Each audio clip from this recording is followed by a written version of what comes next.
en l'occurrence. Voilà. Et la deuxième chose, et la deuxième question que j'ai, c'est que nous sommes seuls. Alors j'ai été heureux d'apprendre que les Anglais avaient décidé de nous envoyer des avions de transport.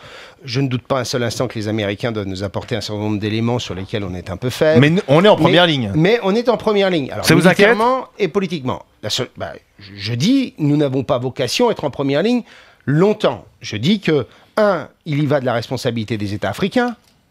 L'Union africaine, ils seront prêts en septembre. CEDEAO. Alors d'ici septembre. Ouais, et puis il y a un autre sujet que personne n'ose dire parce que ça n'est pas politiquement correct, c'est que l'état des armées africaines, très franchement, moi je veux voir une force capable de pouvoir résister même à quelques milliers de soldats sur des pick-up, et donc il faudra quoi qu'il arrive un soutien européen ou international. Mais quand on dit soutien, ce que je dis, c'est qu'il faut qu'il y ait un soutien qui soit beaucoup plus large que le seul soutien de la France. Oui, très bien, mais quand vous dites soutien, en fait, on ne soutient pas. C'est-à-dire qu'on est en première ligne et c'est derrière les Maliens qui nous soutiennent parce que c'est nous qui avons la capacité de lutter militaire. C'est nous qui attaquons. Aujourd'hui, oui, mais ce que je veux dire, c'est que demain ou après-demain, quand l'action sera stabilisée, quand les forces africaines commenceront à arriver, que seront mis en place les programmes de formation que nous menons depuis des années au titre de l'Union européenne.